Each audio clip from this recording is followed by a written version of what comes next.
another episode of Public Opinion with your host, Pam Morton. I am so excited to be back in the studio again. I am loving my little new surroundings. I really will say I am enjoying this. I hope you have enjoyed watching us on Facebook as well as YouTube. Continue to follow us. And I am so excited because I have a very special guest host today. I'm going to be introducing her in a few minutes, but I just cannot believe that we are already in March. This is like Women's History Month. It's also International Women's Day. So it's all about women. It's all about coming together. And I really enjoyed the last episode, Strong Black Women. And I am going to have a part 2 to that, so stay tuned.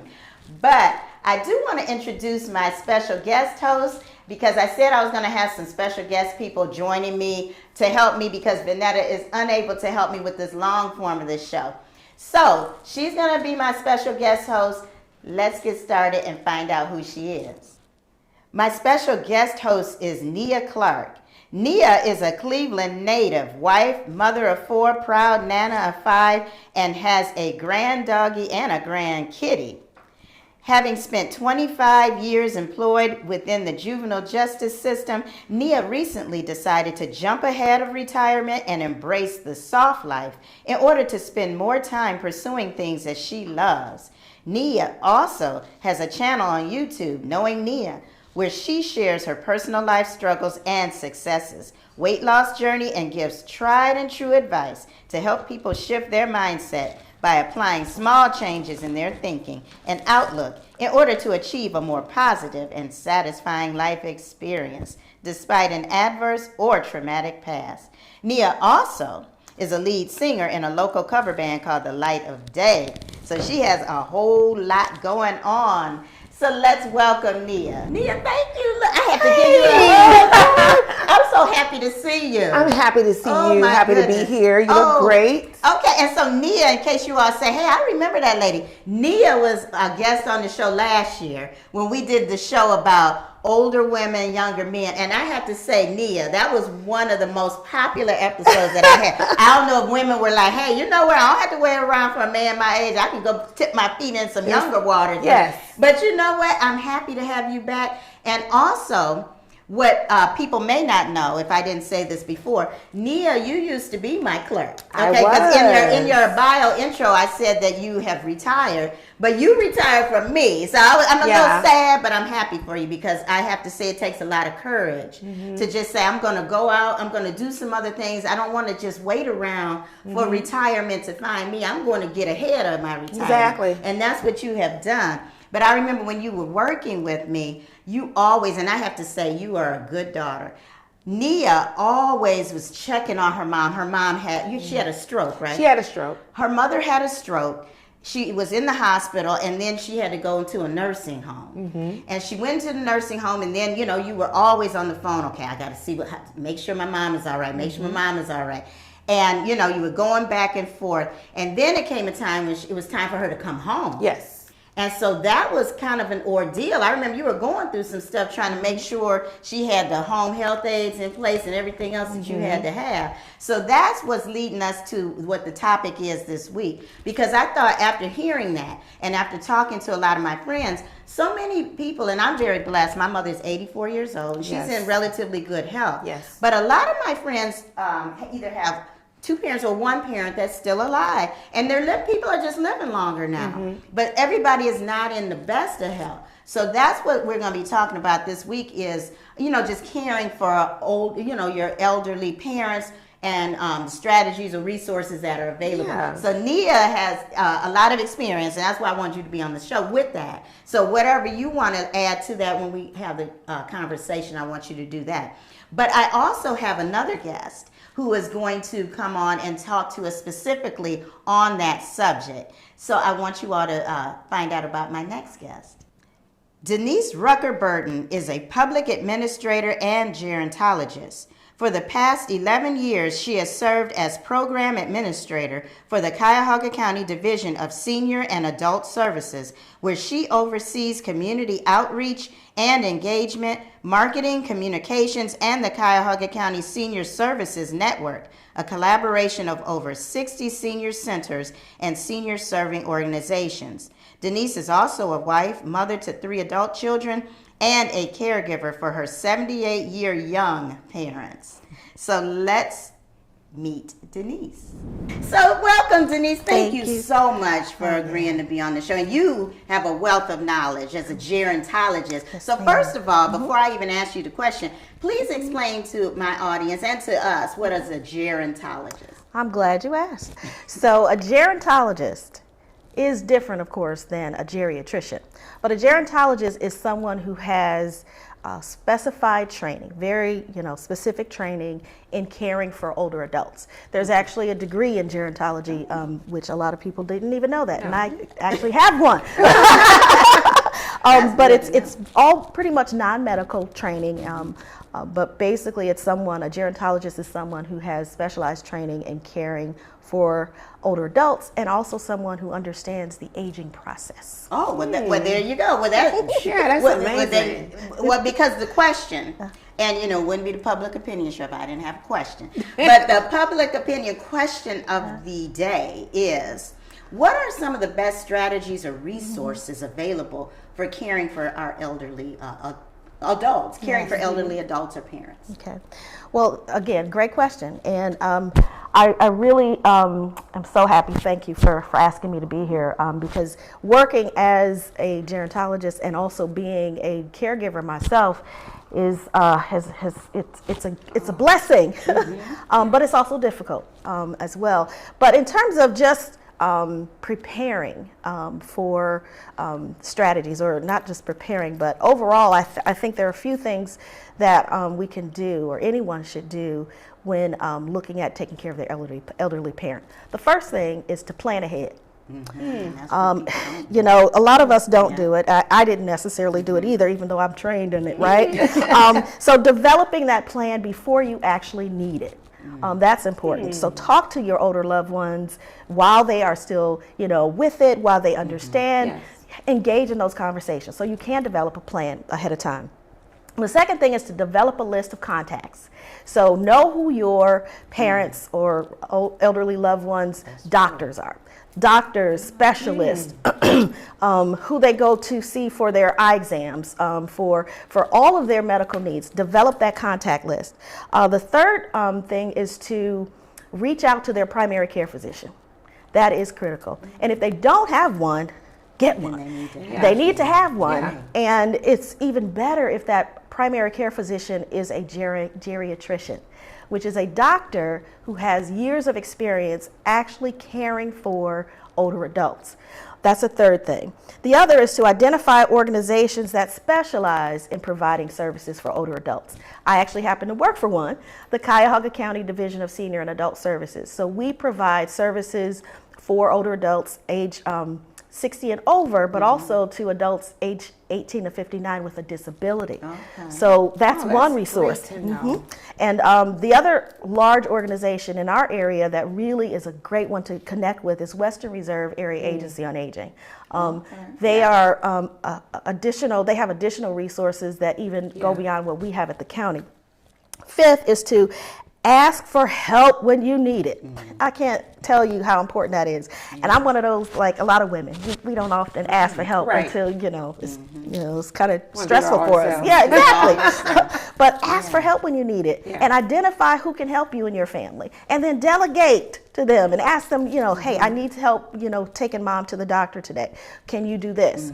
And then lastly, just in a general sense, and probably this is one of the most important, and I know you understand too, practice self-care. Oh, yeah. Yes. That is coming up in every single show just about that I do, is self-care. Because when you think about it, if you're not taking care of yourself, how are you going to take care of somebody else? Absolutely. And that's why I always say you can't pour from an empty cup at all. So I like that. You just can't do it. I mean, you're no good to anybody if you're not good to yourself first. That's right. And I like what you said about talk to your parent. Yes. And because my mother, a couple of times she's shown me maybe in the house, okay, this is where I keep such and such, but I never really kind of looked at it. And you're right. I don't know her doctor's name. Yeah. Like if something happened, I would.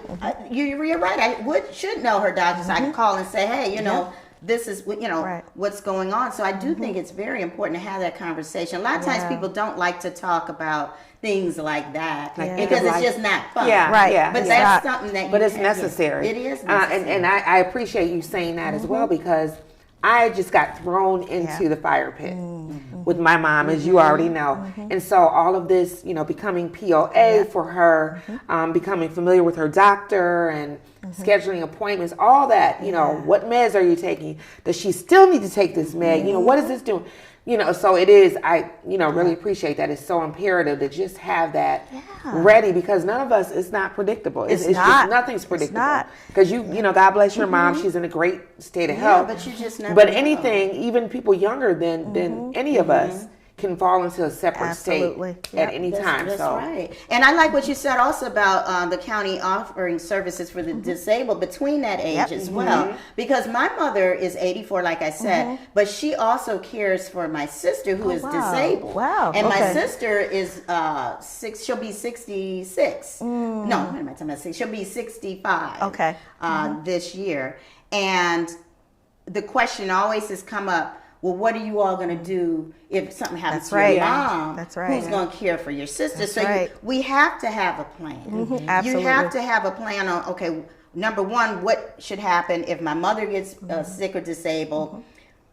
Is she going to move in with us, or are we going to, look for assisted living, or whatever her situation is? And then on top of that, what's going to happen with my, sister? So all of those things are things, though, as a family that we do have to discuss. We absolutely do. And just things that you just have to do. We do. So does the count? So what in that situation? What type of resources would I be looking for in that situation? So the County Division of Senior and Adult Services has about 7 core programs. So we offer what's called Adult Protective Services, and that's actually mandated. It's our only mandated service. So we actually go in, if there's, similar to like what we do for child abuse, if you know of someone who's 60 and over, who or even 18 to 59 with a disability that may have, that you suspect is being abused. Financial abuse, physical, emotional, even self-neglect, our office provides services. In fact, we're mandated to go in and respond to those allegations of abuse, do an investigation, and then we go in and do wraparound services for that. The other service that we have is home support services. So we offer for both populations, the disabled and for seniors, we offer services in the home. So you were talking about home care for your mom. What a lot of people don't know is while we offer services, home care services for those who may not have the financial resources, we also have services for private pay. So we, on a sliding fee scale. So that's one of our little best kept secrets. They need to not make that a secret. Right? Yeah. You didn't know that. Yeah, They that's really do. Because that was a big issue. I know you were like, I got to get somebody in to the house. Yeah. That's a big, it is a huge issue And for it's- us. Because it's a burden having to go from a full-time job, fly after work to go take care of mom, or some days I'd call her, I'm running late because I'm taking care of mom, and so it's just a stressor that doesn't need to happen if it doesn't have to. Exactly. It is. And then there's daycare services, right? Yep, there's adult day. We actually, under our, one of our other programs is community social services. So we provide about $3.4 million worth of funding to senior centers and adult day care centers to provide those types of services as well.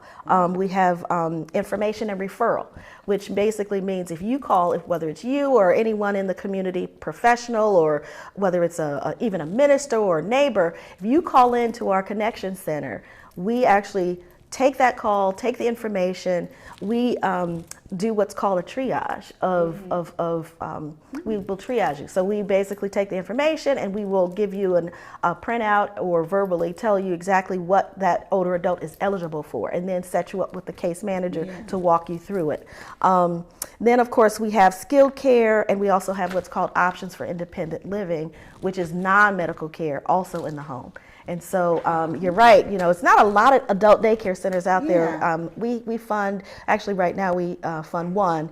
There's probably about 4 major adult days, but they're there. But you know, the need is great. And the people don't, like you said, people need to know about that. And I think it's important for people to still stay active. And if there are things that they can be doing during the day, you know, that they, you know, you need to know about some of those things. One of the things that my mother takes advantage of is this paratransit. Oh yeah. And I remember I was telling you, my mother will take the paratransit to go out dance, and she'd be like, I'm going out. And I said, well, Mom, how are you going to get home? What time is this thing over? She said the paratransit runs till like 1 or 2 in the morning. I said, what are y'all up to? What are y'all doing till 1 or 2 in the morning? They're having fun, as they should. Yeah. I love it. But yeah, I mean, those are, I'm just saying it's important to take advantage. I mean, we pay taxes. Yes. And so why not make sure you're understanding all of the resources that are available? Yeah, exactly. So that you can, and like when you said this is the best case, I'm like, I would have liked to have known that. People need to know that there's resources that, you know, you can get help in the home or even transporting people, you know, to doctor visits. All of that type of stuff you just need to know about. You know, people, it's mental health is important too in every population. So a lot of people in these situations, they decline mentally because they feel they're trapped. I can't do things I like to do anymore because they assume that they can't get there. Or there's nothing for them.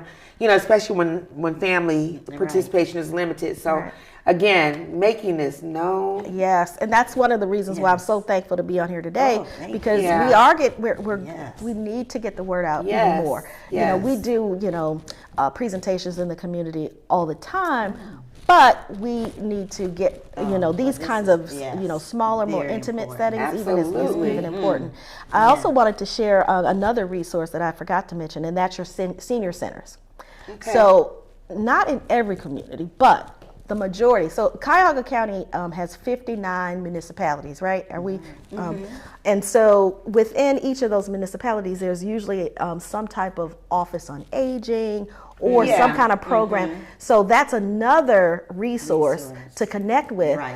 Those are kind of hubs in the community that you know, and they'll have sometimes there's even a social worker there that can help guide you to some of the other resources available. Well, this is I'm so grateful to you for coming on and just telling us this, because like I said, people need to know, and this will at least make people know, even if they're not in Cuyahoga County, whatever county you're in, go on and even if I guess you would Google like what Cuyahoga, whatever county you are, like Department of Aging or something to that effect, and I'm sure you'll be able to find some. But I really appreciate this. Also, what's important before we close is just even end of life, making sure that you're prepared for that type of thing too. And you know, I was saying I was having a problem with getting my mother life insurance. She had some life insurance that dropped or whatever. But you know, you gotta look into all of that. Those are things that need to be talked about. So before we go, Nia, did you have anything you wanted to ask her in particular before we close? You know, as far as the services, like everything you've already spelled out. Therapies, what about therapies and things like that when people need like the physical, the speech, the occupational? You guys provide those services So we as well? do offer therapy under our skilled nursing service. Those programs are very limited with us, but we can, and what we normally do for folks who need PT, physical therapy, OT, occupational therapy, and speech, is we refer. But we also encourage you to go back to that primary care physician because, you know, with all of those therapies, you need a doctor's order, right? The referral. So that referral is key. And so people of all, I won't say income levels, but Medicare, Medicaid. These are people that are covered under these services, correct? Yes, absolutely. And so, you know, I don't want to mislead and say that we can take care of everybody, because of course, but that assessment is so important. So that's why calling into that connection center, and I'll throw out the number for you if you don't mind. It's 216-420-6700. That's 420-6700. But calling into that number will get you to a connection center specialist who can really just give you the guidance that you need. Okay, and another question, thank you for that. Another question I have. for caregivers. Yes. Because as she's aware, you know, I've been running crazy and I'm on this sabbatical right now, which I'm enjoying. But there's a limit to the enjoyment because of still having to care for mom. You know, there's trips that are planned and I'm, you know, worried, like, am I going to get somebody, you know, to be. So our mental health, I think, takes a toll as well. Yes, yeah. So how does that come into play for us? Yeah. Well, I wanted to throw this out there real quick because I think this is pretty just profound. So in the United States, an estimated 38 million people, that's about 11%, are taking care of loved ones. Wow. And that care nearly amounts to about 35 billion hours. And then with a value of about $600 billion. So that stat in and of itself is saying what you know, caregivers have to take care of themselves because, you know, the population of age of those 65 and older are growing. Right.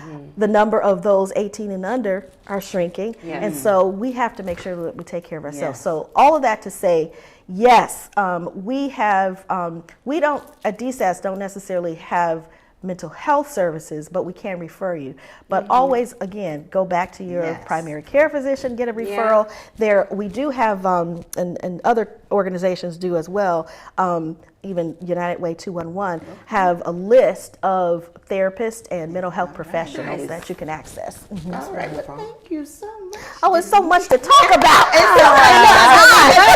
We just do not have time, but that's why I think we at least planted the seed for people to go and get any more information that they need or look up things for yourself. If you're in Cuyahoga County, take advantage of your department. And I think you said you had brought. Yes, I did. I brought some gifts for you. Oh, my! I did. I'm like, okay, look over there. I think there's something for us, and let's see what this is. Bless you. Oh my goodness! Thank you. Look at this. Let me see. Now I am do loving Part of the self-care. Oh my goodness! I have never seen it.